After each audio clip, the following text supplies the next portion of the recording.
Hello developers, this is a follow-up to my first video on aircraft add-on development. I made a mistake.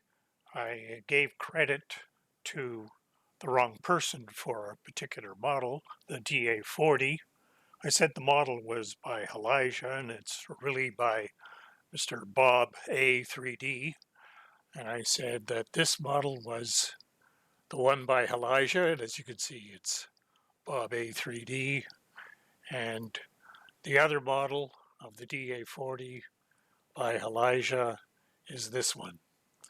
Now I downloaded both models just to see what I could get, and Mr. Bob A3D, this is his model, and I have the other one. I think Elijah's model is this one. So they're both good models. I'm going to have to say that I like Mr. Bob A, and makes it a little bit easier on developing for the sim. But both models are downloadable from CG Trader.